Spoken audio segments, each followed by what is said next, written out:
امیر آپ سے گفتگو کا آغاز کر لوں. ایک تو اجلت جس کے اندر یہ کیا گیا, بلکہ آپ کی تو ملاقات بھی ہوئی, آپ ایک ڈیلیگیشن کے ساتھ گئے جس میں آپ نے ہم سب کی نمائندگی کی اور ہمارے جو کنسرنس تھے آپ نے وہ ریز کیے, لیکن سننے کے بجائے ہم نے دیکھا کہ اگلے ہی روز دوبارہ اس کو منظور کر لیا جاتا ہے. اجلت, اور پھر اس کے بعد جب آپ احتجاج کریں تو پھر آپ کو دھکے مارے جائیں. مجھے بہت افسوس ہو رہا ہے, میں نے نہیں پہلے سنا تھا یہ جو شہری رحمان صاحبہ کہہ رہی تھی, بھئی آپ نے جو واردات ڈالنی تھی ڈال دی یار. واردات لفظ ہے, بالکل ٹھیک. اب زخموں پہ نمک تو نہ چھڑکو نا. اب یہ کیا وہ گونگلوں سے مٹی جھاڑنے آگے ہو کہ جی یہ نہیں ہونا چاہیے تھا, وہ نہیں ہونا چاہیے تھا. بھئی اس سینٹ کمیٹی میں ہم موجود تھے. سینٹ کمیٹی میں خود عطا اللہ تارڑ صاحب نے ایز انفارمیشن منسٹر اور سینیٹر عرفان صدیقی جو اس کمیٹی کا حصہ ہیں جی, انہوں نے, میں اس میٹنگ میں موجود تھا جو ہماری ان کے ساتھ ڈائیلاگ ہوا, انہوں نے ہمیں کہا کہ آپ آئیں اس میٹنگ میں, اپنے ڈاکومنٹس لے کر آئیں. ہم نے یہ فائلیں تیار کی, ہم جا کے لے کر گئے ان کے پاس.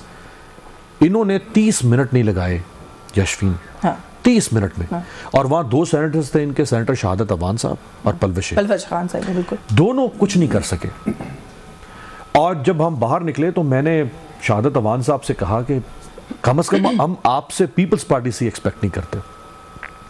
اور جب میرا ان سے ایک ڈیٹیلڈ آرگیومنٹ ہوا, جب وہ بے بس ہو گئے, ہمارا بڑا ان سے پیار کا قریبی تعلق ہے, جب وہ بے بس ہو گئے انہوں نے میرا ہاتھ پکڑا اور میرا ہاتھ انہوں نے چوما. انہوں نے کہا یار بس, میں اس سے زیادہ کچھ نہیں تمہیں اب اس وقت دے سکتا. اچھا, بے بسی تو خیر شہری رحمان صاحبہ کے جملے میں بھی تھی جب انہوں نے کہا کہ بس ایک ماحول بن گیا ہے کہ قانون آ رہا ہے اس کو پاس کریں. اچھا دیکھیں, یہی 2021 میں جب پاکستان میڈیا ڈیولپمنٹ اتھارٹی لے کر آ رہا تھا عمران خان, تو اسی پارلیمنٹ کے باہر صحافیوں نے کیمپ لگایا. بالکل, ہم نے وہاں دھرنا دیا.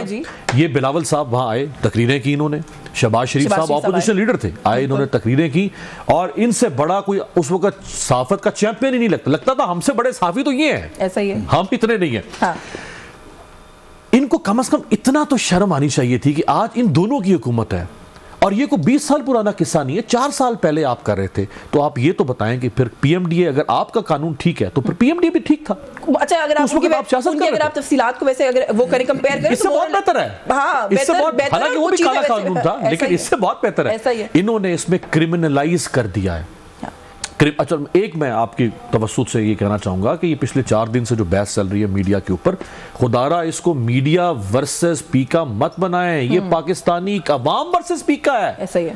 یہ صرف ہمارے لیے نہیں ہے, یہ ہر وہ شخص جس کے ہاتھ میں یہ فون ہے, جو سوشل میڈیا پہ پریزنس جس کے پاس لیپ ٹاپ ہے, موبائل ہے, کیمرہ ہے, مائک ہے, کوئی ڈیجیٹل گیجٹ جس کے پاس ہے, وہ اب اس کے اوپر تلوار لٹکا دی انہوں نے. پاکستان کا کانسٹیٹیوشن ہر شہری کو یہ حق دیتا ہے کہ آپ اپنا پولیٹیکل اوپینین رکھ سکتے ہیں, آپ اپنا سوشل اوپینین رکھ سکتے ہیں, آپ اپنا اکانومی پہ اوپینین رکھ سکتے ہیں. میرا اوپینین غلط ہو سکتا ہے, بٹ اسٹیٹ مجھے میرے پر پولیسنگ نہیں کر سکتی. حکومت یہ کہتی ہے کہ آپ اپنا اوپینین رکھیں لیکن اپنے پاس اس کو پبلک ڈومین میں مت لکھیں. حماد صاحب سے ذرا پوچھ لوں, سر کیسے دیکھ رہے ہیں حکومت کے رویے کو, اس قانون کو, کیوں آپ یہ کیا سمجھتے ہیں آپ, یہ خوف جو ایک نظر آ رہا ہے حکومت کے اینڈ پر کہ بات نہ کرے کوئی, کیوں ہے؟ دیکھیں یشفین, تاریخی طور پر ہم دیکھیں تو چلو مارشل لائے جو تھی اس ملک میں, جو طویل مارشل لائے رہی, Ayub martial law, Zia martial law, Musharraf martial law, وہ تو پریس کے ساتھ ٹکراتے رہے اور میڈیا کی آزادی کے ساتھ ٹکراتے رہے. چلو وہ تو آمریت تھی, لیکن المیہ یہ ہے کہ اس سے زیادہ ہماری سویلین یا جمہوری حکومتیں جو ہیں ان کا رویہ مارشل لاؤں کی نسبت بھی زیادہ سخت تھا. یعنی بھٹو دور میں آپ دیکھیں تو بھٹو نے بہت سارے اخبارات پر پابندی لگائی, بہت سارے صحافیوں کو جیلوں میں ڈالا, جماعت اسلامی کے اخبار پر بھی پابندی لگائی, سعود سائر سے لے کر مجیب الرحمان شامی تک, صلاح الدین صاحب تک, بہت سارے صحافیوں کو, اور یہ سلسلہ پھر آتے آتے نواز شریف تک بھی آیا. لیکن اس میں ہم عمران خان کو اس سے نہیں نکال سکتے. یعنی ان کے دور میں بھی میڈیا کے ساتھ یہی ہوتا رہا, اور جب انہوں نے ایسا کیا تو پھر مریم نواز آ کر صحافیوں کے ساتھ کھڑی ہو گئی تھی. یعنی جہاں پہ آج اس کے مخالف سمت میں کھڑی ہے تو کل وہ اس کے مخالف سمت میں کھڑی تھی اور صحافیوں کی حمایت میں بول رہی تھی. لیکن تھوڑا سا ایک باریک سا فرق تو ہے نا, وہ جو میڈیا ڈیولپمنٹ اتھارٹی تھی وہ پھر نہیں بنی نا. یہاں تو انہوں نے ہماری باتیں بھی سنی, ہمارے اعتراضات بھی سنے, پروٹیسٹ بھی سنا, صبح جا کے قانون پاس کر دیا. یہ باریک فرق تو ہے، اس کو مانتے ہیں. وہ تو ٹھیک ہے کہ وہ اجلت میں پاس کر دیا، لیکن اس میں پولیٹیکل پارٹیز جو ہیں وہ بھی پوائنٹ سکورنگ کر رہی ہے. یعنی جو ابھی شیری رحمان بول رہی تھی، تو ایک طرف تو آپ ان کے ساتھ کھڑے ہیں اور دوسری طرف آپ صحافیوں کو راضی کر رہے ہیں. ایمل ولی نے بھی آج سینٹ میں تقریر کی اور کہا کہ اس کا پہلا شکار میں بنوں گا. ہم بنیں گے، ہاں میں بنوں گا. تو دیکھیں ایک جو سیاسی منظرنامہ ہے اس کے اندر بھی یکسوئی نہیں ہے. تو اس کا ہم کیا مطلب لے کے یہ کون کر رہا ہے؟ پھر کون کر رہا ہے بتا دیں. تنزیلہ آ گئی ہیں پروگرام میں نے ویسے لیڈیز فرسٹ کے فارمولا پہ ان سے شروع کرنا تھا، مطلب شاید وہی لوگ کرتے ہوں گے جو حکومت چلا رہے ہیں. جو وہ تنزیلہ یہ کون کرا رہا ہے؟ چلے حماد صاحب نے بٹوین دا لائنز بات چھوڑ دی ہے، لیکن ایک تو ظاہر ہے اپنی رائے دیں اس سارے معاملے کے اوپر. احتجاج جب ہم کرنے لگتے ہیں اس طرح کی کسی چیز کے اوپر تو احتجاج بھی نہیں کرنے دیا جاتا، اس کو کیسے دیکھتی ہیں تنزیلہ؟ آپ کو آواز میرا خیال ہے یشفین کے وقت گزرنے کے ساتھ ساتھ جہاں دنیا میں آزادیاں مضبوط ہو رہی ہیں، ماحول بہتر ہو رہا ہے، ہم تھوڑے سے ریگریس کر رہے ہیں، ہم پیچھے کی طرف جا رہے ہیں.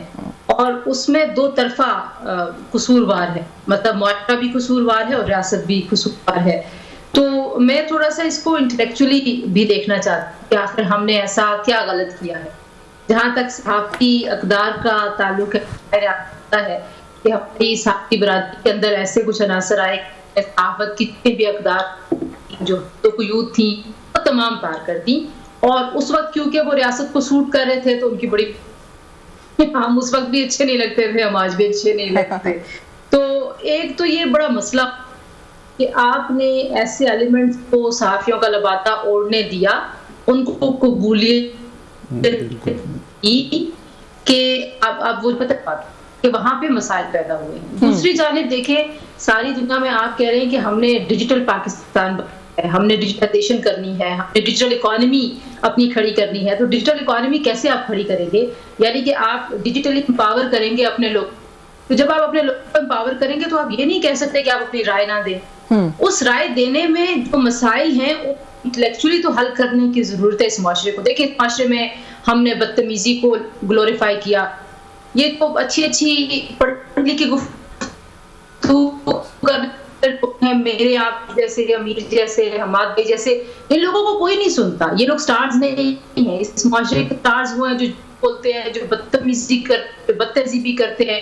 تو اس میں یہاں سنی اور سماجینوں کو تو آپ نے بیماری تو پیدا کر دی اور بڑے شوق سے کی. اب آپ جو اس کا علاج کرنا چاہتے ہیں وہ ایک مزید بڑی بیماری ہے. جو اصل المیہ ہے نا اس معاشرے کا، وہ یہ کہ آپ نے ڈنڈے کے زور پہ پہلے ایک نئے طرز کی صحافت کو انٹروڈیوس کرایا اور ہمارے اوپر ان لوگوں کو امپوز کیا، جھوٹ کو، گندے تھم نیلز کو.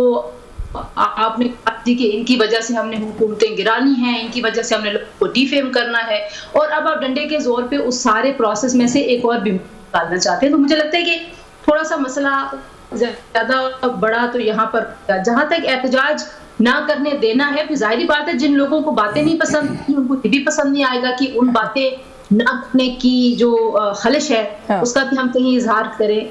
تو میں سمجھتی ہوں کہ آج کی حکومت یہ نون لیگ اور پیپلز پارٹی یا پی ٹی آئی کا مسئلہ نہیں ہے.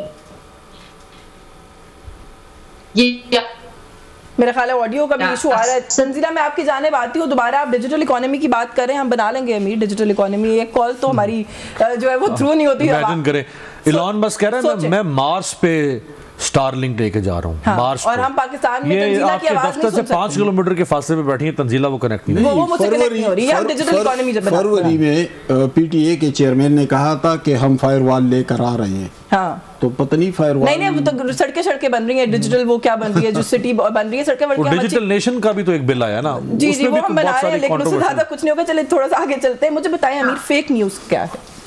دیکھیں نا اصل بحث تو اسی چیز کے ارد گرد ہے نا. وہ کہتے ہیں ہم نے تو بڑا وضاحت کے ساتھ ڈیفائن کر دیا کہ فیک نیوز کا ہے. تو آپ کو کس بات کی گھبراہٹ ہے؟ یہ سرین جھوٹ ہے کہ آپ نے فیک نیوز کو ڈیفائن کیا ہے. ہم جب ان سے ملے ہم نے ان سے کہا کہ بھائی آپ فیک نیوز کی بات کرتے ہیں، ہم آپ سے زیادہ بڑے ایڈوکیٹ ہیں فیک نیوز کو ختم کرنے کے. بالکل. آپ اگر کوئی اور گھٹیا قسم کا پروپیگنڈا کی بات کرتے ہیں، خاص طور پہ جو پرسنل پرائیویٹ اٹیکس ہیں کسی کے اوپر، ہم اس کے وکٹم بھی ہیں. آپ بھی وکٹم ہیں، ہم بھی وکٹم ہیں. میں اگر ابھی کوئی پولیٹیکل اوپینین شیئر کروں اگر ایکس کے اوپر، اس سے 10 لوگ اگری کریں گے، ہو سکتا ہے 20 ڈس ایگری کریں، ان 20 میں سے ہو سکتا ہے 10 مجھے ماں بہن کی گالیاں دینا شروع کریں. نہیں دیتے. ہم خواتین جرنلسٹ سے پوچھیں، آپ پوچھیں ہمارے ساتھ کیا ہوتا ہے. تو کیا آپ یہ کون، یہ صرف فیک نیوز بہانہ ہے، اظہار رائے نشانہ ہے، صرف آل اٹس نان سینسیکل آرگیومنٹ جو حکومت بنا رہی ہے. یہ اتنا مامے نہ بنے یہ فیک نیوز کے خاتمے کے، ہمیں پتہ ہے نا کہ آر وی سنگھ کہ ہمارے معاشرے میں یہ پرابلم ہے ہی نہیں. جو باتیں بھی تنزیلہ کر رہی تھی کہ ہائی تھم نیلز لگانا، فاؤل لینگویج یوز کر کے تھم نیلز لگانا، یہ کہہ رہا میرے ذرائع نے بتا دیا 24 گھنٹے میں پتہ نہیں کیا ہونے والا ہے. کچھ چیزوں کو نا آپ، ایک ہے آفینس، ہر آفینس دنیا میں کرمنلائز نہیں کیا جاتا، اس کے اوپر سول پینلٹیز ہوتی ہیں. ایک بندے نے ٹریفک سگنل وائلیٹ کیا، ٹریفک سگنل اس نے وائلیٹ کر دیا، اس کے وائلیٹ کرنے کی وجہ سے ہو سکتا ہے 4 گاڑیاں ٹکرا جائیں، ان میں 5 لوگ مر جائیں. یہ کیا معمولی کرائم ہے؟ بٹ آپ نے ٹریفک وائلیشن کی، سگنل وائلیشن کی سزا کیا آپ نے 3 سال قید اور 20 لاکھ جرمانہ رکھا ہوا ہے، 500 روپے 1000 روپے جو فائن ہوگا. بھائی اس کو آپ سول پینلٹی بنائیں، یہ کرمنل آفینس نہیں ہو سکتا. آپ کرمنلائز نہیں کر سکتے مس انفارمیشن کو یا اوپینین کو، آپ اس کے اوپر بالکل سختی کریں. اور سیکنڈلی دیکھیں، کوئی بھی قانون جب بنایا جاتا ہے نا تو اس کے پیچھے آپ دیکھتے ہیں کہ اس قانون کا دائرہ کار کتنے لوگوں پر پھیلنے جا رہا ہے. کیا یہ قانون 100 لوگوں پہ، 1000 پہ، لاکھ پہ، 10 لاکھ، کتنی آبادی اس سے متاثر ہوتی ہے؟